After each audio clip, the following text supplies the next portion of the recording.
The storage container arrived on a Tuesday morning in late March, and I watched from my front window as the delivery truck backed it into position on the far side of my property in Henderson, Nevada, right where I had planned for it to sit for the next 6 months while I renovated my garage. I never expected that watching a 20-foot steel box being carefully lowered onto concrete blocks would be the moment my life turned into a nightmare of paperwork, threats, and eventually a legal battle that would expose corruption I never saw coming. My name is Xavier Edwards, and I had lived in the Sunset Ridge community for 3 years without a single problem. The neighborhood was nice, quiet, with well-maintained homes and decent neighbors who mostly kept to themselves. I worked as a project manager for a construction company, which meant I knew the ins and outs of permits, zoning laws, and local regulations better than most homeowners. When I decided to tackle the garage renovation, I did everything by the book. I went to the Henderson Building Department, filled out the necessary paperwork, paid my fees, and obtained a temporary structure permit that explicitly allowed me to place a storage container on my property for up to 180 days while construction was underway. The permit cost me $240, and the clerk who processed it, a friendly woman named Margaret, had assured me everything was in order. She even pointed out the section of the municipal code that covered temporary structures during active construction or renovation projects. I took pictures of the permit, made copies, and filed the original in my home office. I thought I had covered all my bases. The container itself was necessary because my garage was packed with tools, equipment, lawn care items, holiday decorations, and all the accumulated stuff that fills a garage over years of living in one place. I needed somewhere to store everything while contractors tore out the old drywall, replaced the electrical system, and poured a new concrete floor. The project was going to take 4 to 5 months, and renting the container was cheaper than getting a storage unit across town and having to drive back and forth every time I needed something. On Wednesday morning, less than 24 hours after the container arrived, I found the letter. It was tucked into my front door, folded in thirds and printed on official-looking letterhead that read Sunset Ridge Homeowners Association at the top. My stomach dropped even before I read the contents. The letter informed me that I was in violation of the community's covenants, conditions, and restrictions, specifically the section regarding temporary structures and aesthetic standards. It demanded that I remove the storage container within 72 hours or face daily fines of $100. The letter was signed by Patricia Whitmore, HOA president, and the tone was cold, formal, and completely inflexible. I stood on my front porch, reading the letter 3 times, trying to make sense of it. I had checked the HOA rules before ordering the container. The CC&Rs, which I had read when I purchased the house, mentioned that homeowners needed to maintain aesthetic standards and could not erect permanent structures without approval, but there was nothing about temporary structures related to permitted construction. I had a legal permit from the city. How could the HOA override that? I decided to handle it the professional way. I called the number listed at the bottom of the letter and reached an answering machine. Patricia's voice on the recording was clipped and businesslike. I left a message explaining that I had a valid city permit and would be happy to provide documentation. I kept my tone friendly and assumed this was just a misunderstanding. Thursday came and went without a response. Friday morning, I found another letter, this one more aggressive. It stated that my first violation notice had been ignored and that I now had 48 hours to remove the container or the daily fines would begin. There was still no acknowledgement of my phone message, no request to see my permit, nothing. Just threats. I was starting to get angry. I drove to the address listed for HOA meetings, which turned out to be Patricia's house, a large two-story colonial on the other end of the neighborhood. I knocked on the door, permit in hand, ready to clear this up face to face. Patricia Whitmore answered the door, and I recognized her immediately. I had seen her around the neighborhood, always power walking in expensive athletic wear, always seeming to be examining other people's properties with a critical eye. She was probably in her early 50s, with short blonde hair styled in that particular way that suburban women seem to favor, and she wore an expression of permanent disapproval. "Can I help you?" she asked, her tone suggesting she absolutely did not want to help me. "Hi, Patricia. I'm Xavier Edwards from Cloudview Drive. I got your letters about my storage container, and I wanted to show you my city permit. There seems to be some confusion."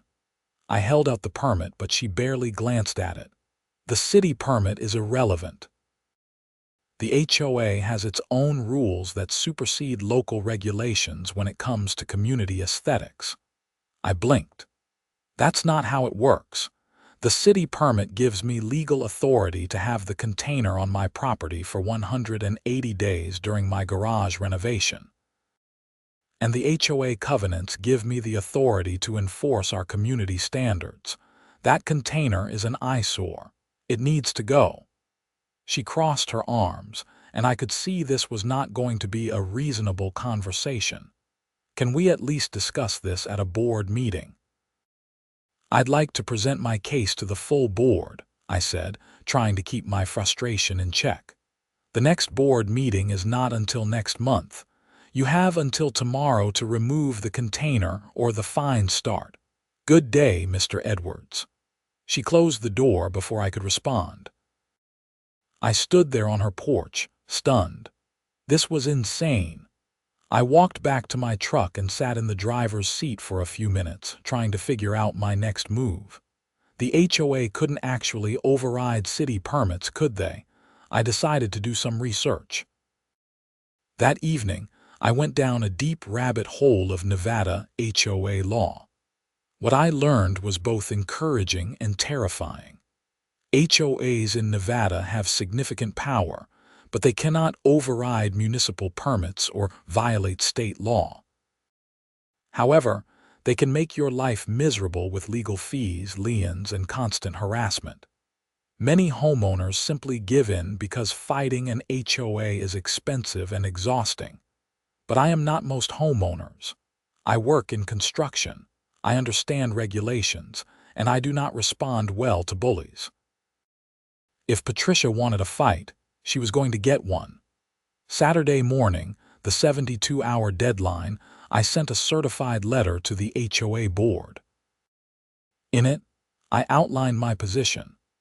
I had a valid temporary structure permit from the city of Henderson, issued under Municipal Code Section 12-15-20, which explicitly allowed temporary storage containers on residential property during active permitted construction. The container was not visible from the street due to the placement on the side of my property, and it would be removed within the permitted time frame. I concluded by stating that any fines levied against me would be challenged legally, and that the HOA would be liable for any damages resulting from improper enforcement of the CC and Articus. I thought that would be the end of it. I was wrong. Monday morning, I woke up to find a bright orange sticker plastered on my front door. It was an official HOA violation notice, and it listed the fine amount as $100 per day, starting that day, with the total already at $300 for the weekend. The math didn't even make sense since the deadline had been Saturday, but apparently, Patricia had decided to backdate the fines to Friday. I took pictures of the notice and called my lawyer. His name was Tom Chen, and he had helped me with the house purchase 3 years ago. When I explained the situation, he laughed. "HOAs are the worst clients and the worst opponents," he said. They operate like little fiefdoms, and some of them genuinely believe they have more power than they actually do. Let me draft a letter. This should be easy to resolve. Tom sent a letter to the HOA that afternoon, clearly outlining the legal standing of my city permit and warning that any fines imposed would be contested. He also requested copies of the specific CC and R sections that the HOA claimed I was violating, along with documentation of the board's decision-making process. The response came 2 days later, and it was not what we expected. Instead of backing down, Patricia doubled down. She sent a letter stating that the HOA had voted to uphold the fines, and that legal action would be taken if I did not comply. Attached was a copy of the CC and R section about temporary structures, which stated that any temporary structure required HOA approval before installation. I read the section carefully. It was vague and poorly written, which is typical of HOA documents. It said homeowners must obtain approval for temporary structures that materially affect the appearance of the community. But my container was barely visible, and I had a city permit that classified it as a legally allowed temporary structure. The city permit should have taken precedence. Tom and I discussed options. "We can fight this, but it is going to cost you money up front," he said. HOAs bank on people giving in because litigation is expensive. "Are you prepared to go the distance?" "Absolutely," I said. "This is about principle now. She cannot just make up rules and ignore city permits." Over the next 2 weeks, things escalated. The HOA sent daily notices, each one threatening more fines and legal action.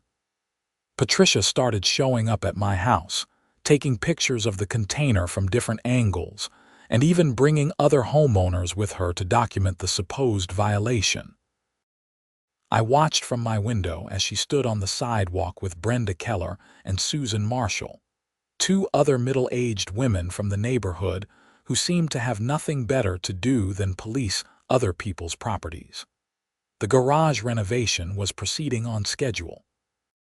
The contractors had gutted the interior and were working on the new electrical system. Everything was stored safely in the container, which was serving its exact intended purpose. But the HOA harassment was becoming a daily occurrence. Then Patricia made a critical mistake.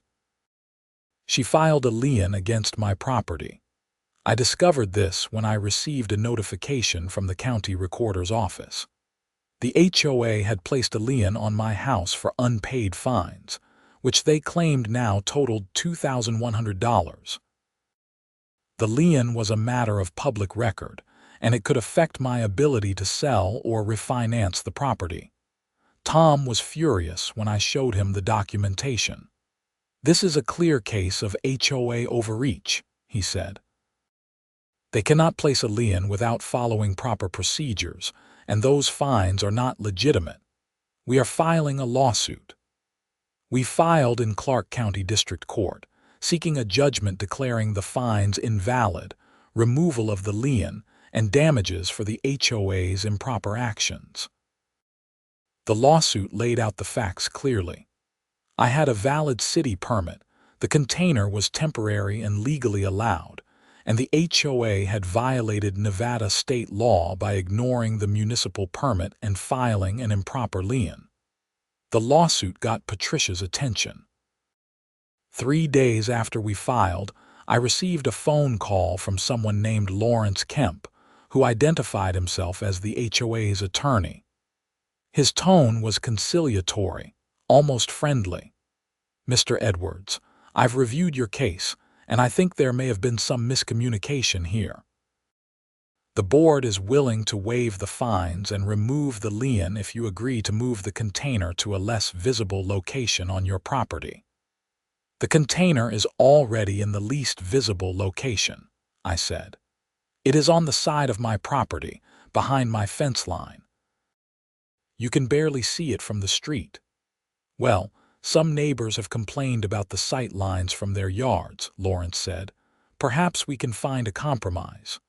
"No," I said. "There is no compromise here. I have a legal permit. The HOA violated the law by imposing fines and filing a lien. I want the lien removed, a written apology and compensation for my legal fees." There was a pause. "That's not going to happen, Mr. Edwards. The HOA is prepared to defend its actions in court." "Then I'll see you in court," I said and hung up. The preliminary hearing was scheduled for late May, about 6 weeks after I filed the lawsuit. In the meantime, the harassment continued. Patricia organized a special HOA meeting, which I attended, and she spent 30 minutes presenting her case against me to the other homeowners. She showed pictures of the container, read dramatically from the CC and Articus, and painted me as someone who was trying to ruin the community's property values. When it was my turn to speak, I stood up with my city permit in hand. "Everything Patricia just said is based on a false premise," I began. "I have a legal permit from the city of Henderson that allows this container on my property for 180 days during my garage renovation. The HOA cannot override city permits. What Patricia is not telling you is that the HOA has filed an illegal lien against my property and is facing a lawsuit for its actions." The room erupted in murmurs. Most of the homeowners had no idea about the lawsuit. Patricia's face turned red. "That lawsuit is frivolous and will be dismissed," she snapped. "Then why did your attorney call me to offer a settlement?" I countered. The meeting devolved into chaos after that. Several homeowners started asking Patricia tough questions about the HOA's legal standing and whether the board had consulted an attorney before filing the lien. Patricia tried to maintain control, but it was clear she had lost the room. I left feeling cautiously optimistic that maybe, just maybe, some of the other residents would start questioning her authority. 2 days later, I got an unexpected visitor. His name was Gary Peterson, and he lived 4 houses down from me. He knocked on my door one evening and introduced himself apologetically. "I wanted to say I am sorry for not speaking up at the meeting," Gary said. "Patricia has been running this HOA like her personal kingdom for years, and most of us just go along with it because it is easier than fighting her. But what she is doing to you is wrong. I used to work in municipal planning, and I know she cannot override your city permit." "Thank you," I said, genuinely surprised. "I appreciate you saying that." "There are others who feel the same way," Gary continued. "We have been talking and we want to call for a vote to remove Patricia from the board, but we need more people to show up to the meetings. Would you be willing to help organize?" This was an interesting development. "Absolutely," I said. "What do you need?" Over the next 2 weeks, Gary and I, along with a few other homeowners including Rachel Torres and Michael Grant, organized a campaign to inform the community about what was happening. We printed flyers, sent emails, and knocked on doors. The message was simple. The HOA board had overstepped its authority, filed an illegal lien, and was costing the HOA money in legal fees to defend Patricia's personal vendetta. The response was overwhelming. It turned out that Patricia had been antagonizing homeowners for years with petty complaints and selective enforcement of the rules. One family had been fined for having a basketball hoop in their driveway. Another had been threatened with legal action for painting their front door a shade of red that Patricia deemed inappropriate. The storage container issue was just the latest example of her overreach, and people were tired of it. The special meeting to vote on Patricia's removal was scheduled for early June. The garage renovation was nearly complete by then, and the storage container had served its purpose perfectly. The contractors were finishing the final touches, and I had started moving items back into the newly renovated space. In a few weeks, The container would be picked up, and the entire issue would be moot, except for the principle of the thing. The night of the meeting, the community center was packed. I had never seen so many homeowners show up for an HOA meeting. Gary had done an excellent job rallying support, and it was clear that Patricia knew she was in trouble. She sat at the front table with the other board members, her face tight and her posture defensive. Gary presented the case for removal, outlining Patricia's pattern of overreach and the specific violations in my case. He presented documentation showing that the HOA's attorney had advised against filing the lien, but Patricia had overruled him. This was news to everyone, including me. Apparently, Lawrence Kemp had told the board that filing the lien was legally questionable, but Patricia had insisted, claiming that the HOA needed to send a strong message. When Gary finished, Patricia was given a chance to defend herself. She stood up, and I could see her hands shaking slightly. "I have served this community for 8 years," she began. "Everything I have done has been to protect our property values and maintain our standards. Mr. Edwards and his allies are trying to undermine the authority of this board because they want to do whatever they want without consequences." "That's not true," I said, standing up. "I followed every rule. I got a city permit. You chose to ignore it because you wanted to flex your power. This was never about protecting the community. This was about control." The room erupted in applause. Patricia's face turned bright red, and she looked like she wanted to say more, but the board secretary, a timid woman named Joyce Campbell, called for the vote. The results were not even close. Patricia was removed from the board by a vote of 43-7. The relief in the room was palpable. Gary was elected as the new president, and one of his first acts was to motion for the HOA to drop its defense of the lawsuit and formally apologize to me. The motion passed unanimously. The following week, I received a formal letter from the HOA's attorney. The lien had been removed, the fines were waived, and the HOA agreed to pay my legal fees, which had reached nearly $6,000. Additionally, the letter included a written apology from the board for the improper actions taken under Patricia's leadership. Tom called me after he received the settlement agreement. "Well, Xavier, you won. Congratulations."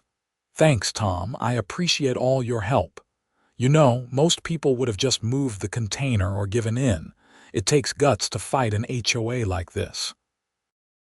"I just couldn't let her get away with it," I said.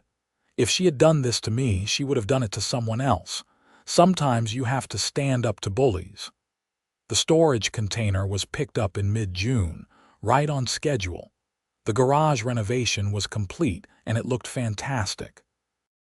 The new electrical system, fresh concrete floor, and custom storage solutions were exactly what I had envisioned. As I watched the truck drive away with the container, I felt a sense of closure. But the story was not quite over.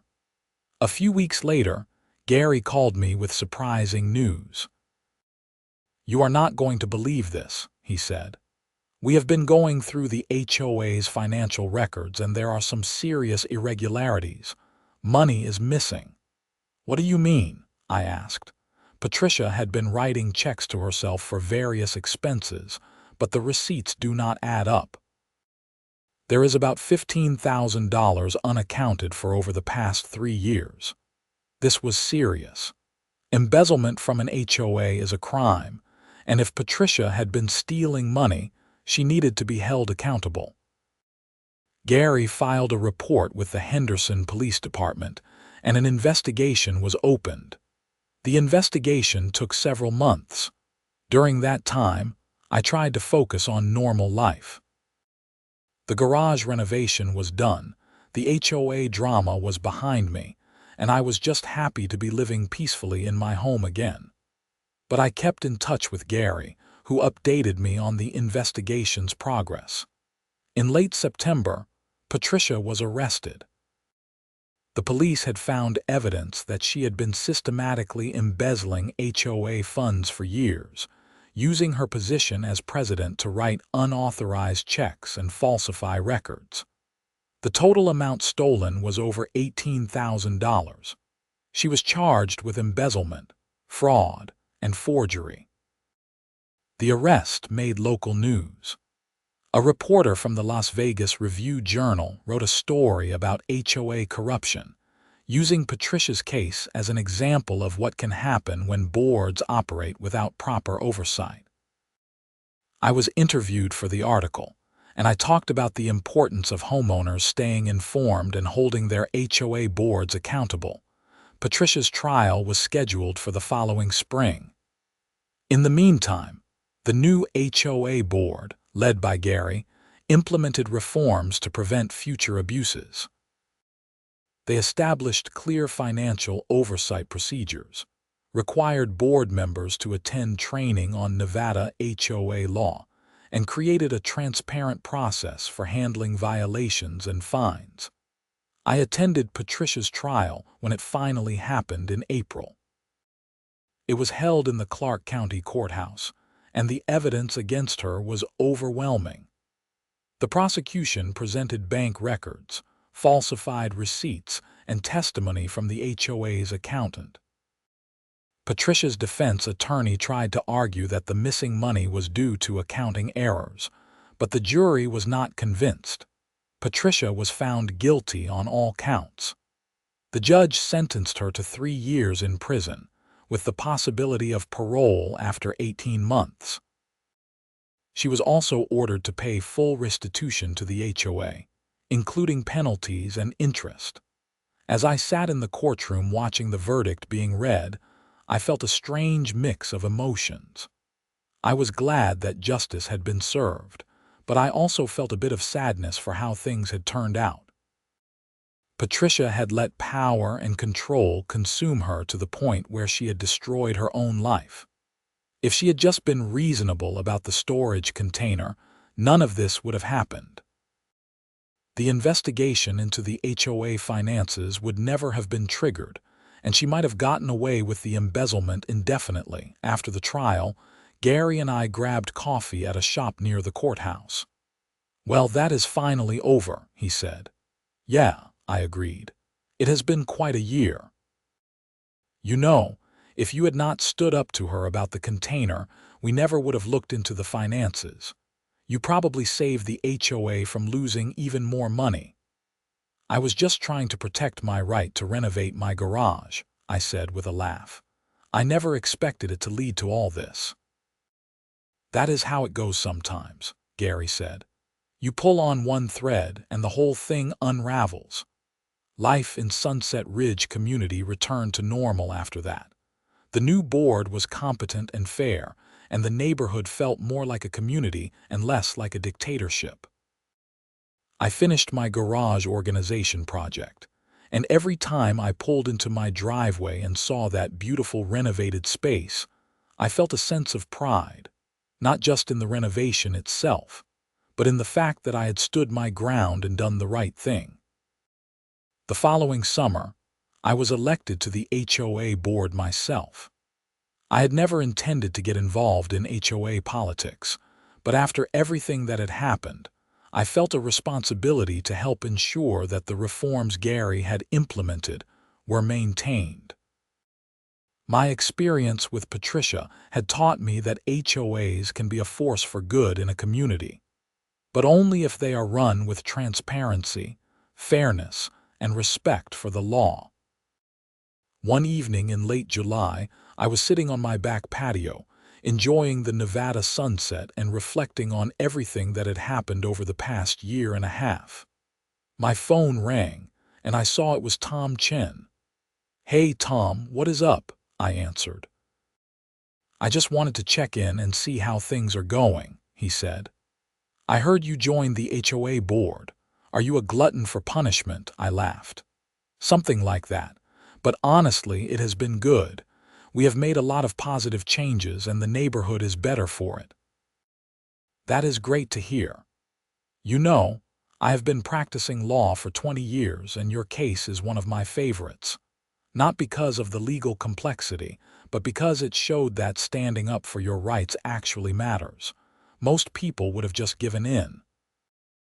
I was raised to believe that if something is wrong, you fight to make it right, I said. My dad always told me that.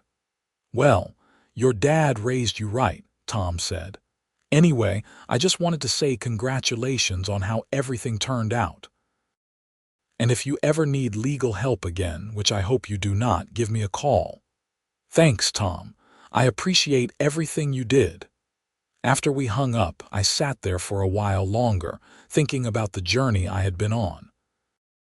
What started as a simple garage renovation had turned into a battle over principle, an exposure of corruption, and ultimately a positive transformation of my community. It was not the year I had planned, but it was the year I needed. The storage container, that 20-foot steel box that had caused so much trouble, had long since been returned to the rental company. But its impact on my life and my community would last much longer. It had been the catalyst for change, the spark that lit a fire under complacent homeowners, and the tool that exposed a corrupt HOA president. In the end, the whole experience taught me several valuable lessons. First, always know your rights and do not be afraid to assert them. Second, bullies only have power if you give it to them. And third, sometimes standing up for yourself can have a ripple effect that helps an entire community. The CC and Articus of Sunset Ridge Community were eventually revised to include clear language about temporary structures and to explicitly acknowledge that city permits take precedence over HOA rules when there is a conflict. A copy of my city permit was even included in the revised handbook as an example of proper procedure. It was a small victory, but an important one. Gary served as HOA president for 2 years before stepping down, satisfied that the community was on solid footing. He was replaced by Rachel Torres, who continued the reforms and maintained the culture of transparency and fairness that Gary had established. I remained on the board for 3 years, eventually becoming vice president before deciding to step down and return to being a regular homeowner. Patricia served her time and was released on parole after 20 months. I heard through the neighborhood grapevine that she moved to Arizona to live with her sister and start over. I never spoke to her again after the trial, and I have no desire to. I hope she learned from her mistakes and found a way to live a more honest life, but that is not my concern anymore. The garage, which had started this whole saga, remained my favorite part of my house. Every tool had its place. Every piece of equipment was organized, and the space was functional and beautiful. Friends who visited always commented on how nice it looked, and I would tell them the story of the storage container, the HOA battle, and everything that followed. It became a legendary tale in my social circle. The time Xavier Edwards took on the HOA and won. But more than the physical space, the experience gave me something intangible but valuable: confidence in my ability to fight for what is right, knowledge of how systems work and how to navigate them, and a deep appreciation for community and the importance of good governance. These lessons extended beyond the HOA and into other areas of my life. I became more involved in local politics, attending city council meetings, and staying informed about issues affecting Henderson. I joined a citizens advisory board for the planning department, using my construction industry knowledge to help review proposed developments and zoning changes. The irony was not lost on me that my battle with Patricia over a zoning permit led me to become more involved in the very systems that had protected my rights in the first place. The city of Henderson's clear regulations and proper permitting process had been my shield against HOA overreach. Without those protections, homeowners would be at the mercy of whoever happened to be in charge of their HOA, and that is a dangerous place to be. Years later, I still live in the same house in Sunset Ridge community. The neighborhood has continued to thrive under competent HOA leadership. Property values have increased, not because of strict enforcement of petty rules, but because people genuinely want to live in a community that is well managed and fair. New families move in regularly, and the old-timers like me are always happy to share the history and culture of the neighborhood. Occasionally, I drive past Patricia's old house. A young couple with 2 kids bought it after she moved away, and they have been wonderful neighbors. The husband is a teacher, and the wife works in healthcare. Their kids play basketball in the driveway with a hoop that would have driven Patricia crazy, and nobody says a word about it because it is a normal thing for kids to do. The whole experience also changed how I approach conflict in general. Before the HOA battle, I might have been more inclined to avoid confrontation or try to smooth things over even when I was in the right. But standing up to Patricia taught me that sometimes conflict is necessary, and that backing down in the face of injustice only enables bad behavior.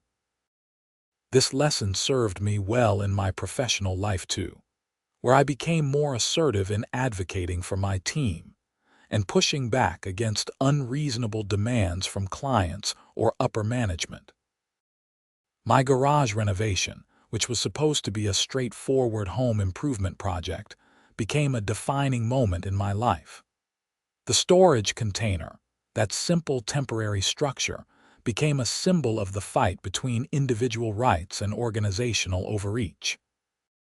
And the city permit, that piece of paper that cost me $240, became the foundation of a legal battle that exposed corruption and reformed an entire community organization. Looking back, I would not change anything about how it all unfolded. Yes, it was stressful. Yes, it cost me time and money. Yes, there were moments when I wondered if it was worth the fight. But in the end, it was absolutely worth it. I protected my rights, helped my community, and sent a message that HOAs cannot simply do whatever they want without accountability. The story of my battle with the HOA spread beyond just my circle of friends and neighbors. Other people in different HOA communities reached out to me for advice when they faced similar situations. I always told them the same thing: know your rights, document everything, and do not be afraid to fight back if the HOA is in the wrong. Several of them successfully challenged improper fines and violations, using the same approach I had used, and it was gratifying to know that my experience was helping others. Nevada eventually passed new legislation strengthening homeowner protections against HOA abuses, and I like to think that cases like mine helped build the momentum for those reforms. The new laws required HOAs to follow more rigorous procedures before imposing fines or liens, gave homeowners clearer paths to dispute improper actions, and increased penalties for HOA board members who engaged in fraud or embezzlement. The construction industry knowledge that served me so well during the HOA battle also opened up new opportunities in my career. I was promoted to senior project manager and eventually became a partner in my firm. My reputation as someone who understood both the technical and regulatory aspects of construction made me valuable to clients who needed someone to navigate complex permitting and zoning issues. In a way, Patricia's attempt to bully me into removing my storage container ended up advancing my career by forcing me to become an expert on the very regulations she tried to ignore. My personal life benefited too. During the HOA battle, I met Amanda Richardson, an attorney who specialized in real estate law.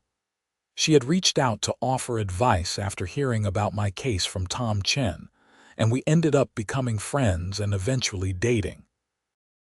Amanda had dealt with numerous HOA cases in her practice, and she appreciated my willingness to stand up for my rights rather than just complaining about the system.